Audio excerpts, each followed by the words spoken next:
IPL 2026 से पहले KKR का बन गया प्लान।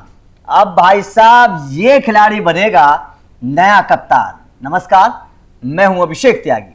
आईपीएल 2026 से पहले अगर तमाम टीमों का एनालिसिस करें तो सबसे ज्यादा वैकेंसी अगर किसी टीम में है तो भाई साहब दर्जनों वैकेंसी है केकेआर में।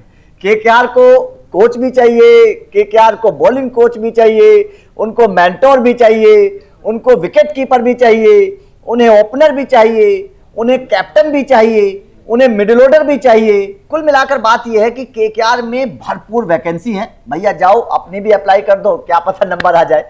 लेकिन केकेआर को कप्तान की सबसे ज्यादा खास जरूरत है, क्योंकि 2024 का जब जिक्र आता है केकेआर की चैंपियन बनने का तो वहां पर श्रेयस अय्यर थे। श्रेयस अय्यर नाराज होकर चले गए, कहा कि भैया हमें तो क्रेडिट ही नहीं दिया गया। 2025 में फिर केकेआर का क्या हाल हुआ सबने देखा, अजिंक्य रहाणे को कप्तानी दी गई थी। हालांकि चर्चा ये भी थी कि भैया वेंकटेश अय्यर के ऊपर इतनी मोटी रकम इसीलिए खर्च की गई है कि उनको कप्तान बनाया जाए, लेकिन वेंकटेश अय्यर के ऊपर कप्तानी का दाव नहीं खेला गया। और चर्चा उसके अलग भी थी कि वेंकटेश अय्यर को लाने वाले चंद्रकांत पंडित भी चले गए। चंद्रकांत पंडित क्योंकि एमपी से हैं और वेंकटेश अय्यर भी एमपी की टीम में खेलते हैं डोमेस्टिक सीजन, तो चंद्रकांत पंडित की पहली पसंद थे। वो चाहते भी थे कि वेंकटेश अय्यर को कप्तान बना दिया जाए, लेकिन बात नहीं बन पाई। अब वेंकटेश अय्यर तो जा ही रहे हैं, चंद्रकांत पंडित पहले चले गए। लेकिन कुल मिलाकर यह कि केकेआर में इस वक्त खलबली का माहौल है, क्योंकि वहां पर बहुत सारी वैकेंसी बनी हुई है। लेकिन चर्चा कप्तान को लेकर करेंगे।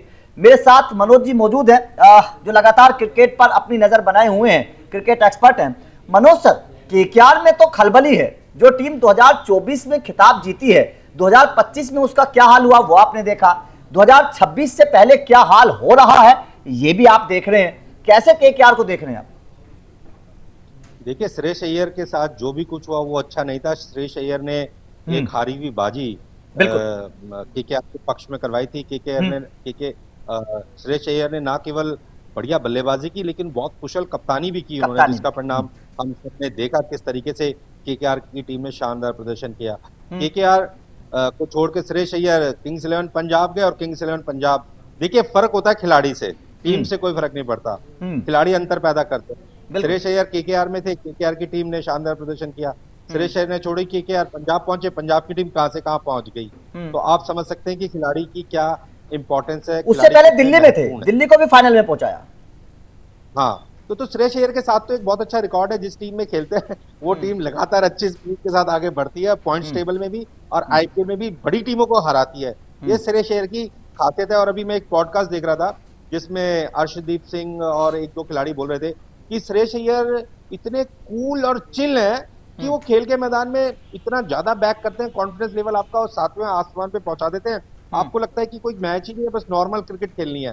तो वो अर्शदीप सिंह बोल रहे थे कि मैं जब अंदर जाता था मुझसे सिर्फ इतना कहते थे, एक बॉल अंदर डालनी है, दूसरी बाहर निकालनी है, आपने आप आउट हो जाएगा। माइंडसेट होता है किसी भी कप्तान का, आप खिलाड़ी को किस तरीके से मैच में मोटिवेट करते हैं, उसका कॉन्फिडेंस बढ़ाते हैं। तो श्रेयस अय्यर की एक खासियत है। और श्रेयस अय्यर अपने आप में भी एक बहुत बड़े खिलाड़ी हैं। क्या शानदार बल्लेबाजी की है उन्होंने।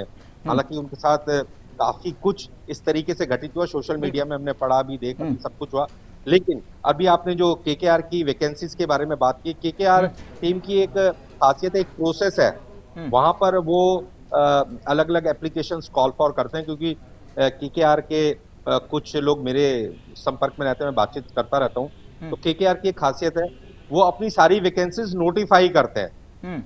गवर्नमेंट एजेंसी नहीं है, लेकिन कहीं ना कहीं जो भी टॉप कोचेज होते हैं उनसे वो बातचीत करते हैं, उनके पास प्रपोजल भेजते हैं, उनकी एप्लीकेशंस कॉल फॉर होती हैं, फिर वो स्क्रूटनाइज होती हैं, फिर उनका इंटरव्यू किया जाता है, उनकी अचीवमेंट्स देखी जाती है। तो आज के समय में बहुत सारे ऐसे कोचेज हैं जो खाली हैं। चंद्रकांत पंडित भले ही चले गए केकेआर को छोड़ करके, भारत तरुण भी छोड़ के चले गए हैं, लेकिन बहुत सारे भारतीय ऐसे कोचेज हैं जो आज की तारीख में खाली हैं। और BCCI level 1, level 2, level 3 KKR काफी विश्वास करती है इन सब चीजों के ऊपर। बिल्कुल, बीसीसीआई का कोई लेवल 3 कोच होगा, हो सकता है।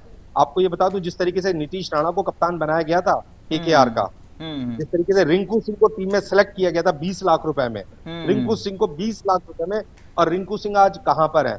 और रिंकू सिंह हमेशा कहता है मैं केकेआर कभी नहीं छोड़ूंगा, भले ही कुछ भी हो जाए। तो केकेआर की खासियत है, वो क्वालिटी पे विश्वास करते हैं। वो किसी भी कोच के, किसी भी खिलाड़ी के सर्टिफिकेट पे विश्वास नहीं करते। उनको लगता है कि जो कोच उनके लिए बहुत फायदेमंद रहेगा, भले ही उसकी क्वालिफिकेशन कुछ खास ना हो, वो लेवल 3 कोच हो, लेकिन अगर केकेआर के मैनेजमेंट को लगता है कि ये कोच हमारे लिए बहुत इंपॉर्टेंट रहने वाला है, बहुत उपयोगी साबित होगा, तो कोई बहुत बड़ा नाम नहीं होगा केकेआर के कोच में। आपको बता दूं, अभी मैं हेड कोच में कोई बड़ा छोटा प्रेडिक्शन नाम कर आप रहे हैं देख आप। सकते हैं हेड कोच। हाँ, जैसे चंद्रकांत पंडित को उन्होंने हेड कोच बनाया, चाहते तो जिस मर्जी को कोच बना सकते थे बिल्कुल केकेआर सही बात वाले। है, बिल्कुल सही बात है। चंद्रकांत पंडित को उन्होंने उठाया, सीधा हेड कोच बना दिया। इसी तरीके से आप जब ये देखिएगा, जब ये लिस्ट आएगी बाहर केकेआर की, तो कोई बड़ी बात नहीं, हेड कोच में एक बहुत बड़ा नाम ना होकर के एक सामान्य सा कोच हो और वो रिजल्ट ला के दे केकेआर को। बिल्कुल सही बोले। कप्तान कोच के तौर पर आपने अपनी प्रेडिक्शन करी है सर, कप्तान के तौर पर भी सवाल खड़े हो रहे हैं। देखिए, पहले संजू सैमसन को लेकर चर्चा थी कि संजू आएंगे, शायद अब आते हुए नजर नहीं आ रहे हैं। आपके पास कोई अंदर की खबर है तो वो भी हमें बताइएगा। उसके बाद में अब केएल राहुल को लेकर चर्चा है कि दिल्ली से केएल राहुल आ रहे हैं, ठीक है। ईशान किशन को भी केकेआर टारगेट करने की कोशिश करिए, ट्रेड करने की कोशिश करिए। क्या लगता है 2026 से पहले आपके पास क्या इन्फॉर्मेशन है कि केकेआर में क्या हो सकता है? देखिए, अगर केएल राहुल केकेआर में आते हैं तो केएल राहुल एक बहुत ही उपयोगी खिलाड़ी है। हमने देखा दिल्ली कैपिटल्स के लिए उन्होंने किस तरीके से शानदार बल्लेबाजी की। हालांकि अक्षर पटेल दिल्ली कैपिटल्स के कप्तान थे, लेकिन केएल राहुल ने लगातार अक्षर पटेल को सहयोग किया अपने अनुभव से।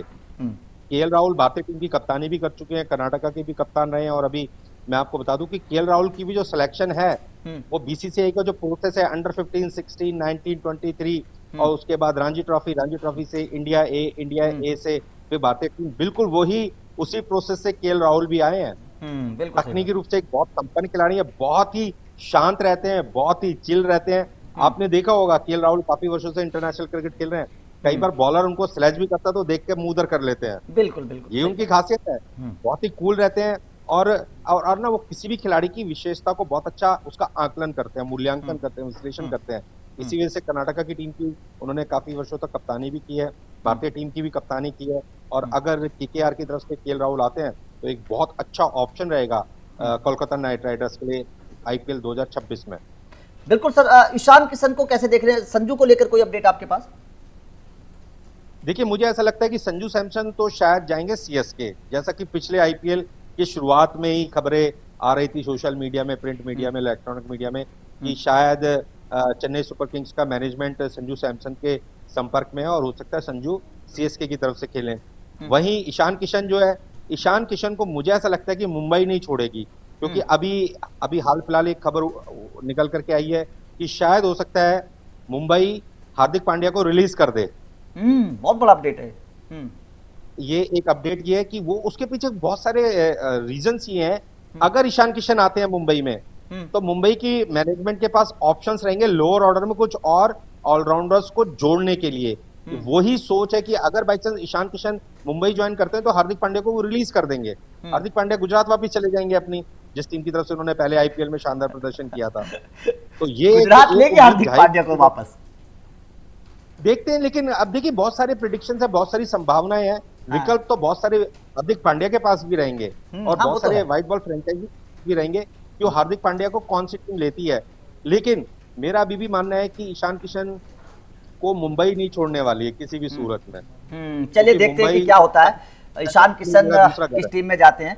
लेकिन केकेआर के कप्तान को लेकर जाहिर तौर पर अगर बात करें तो केएल राहुल सबसे बेस्ट ऑप्शन है, क्योंकि केएल राहुल बल्लेबाज के तौर पर, विकेट कीपर के तौर पर, ओपनर के तौर पर, और आईपीएल में भी कप्तानी का अच्छा खासा अनुभव है। पंजाब में कर चुके हैं, लखनऊ में कर चुके हैं 2 साल, आईपीएल में भी कप्तानी का अच्छा अनुभव है।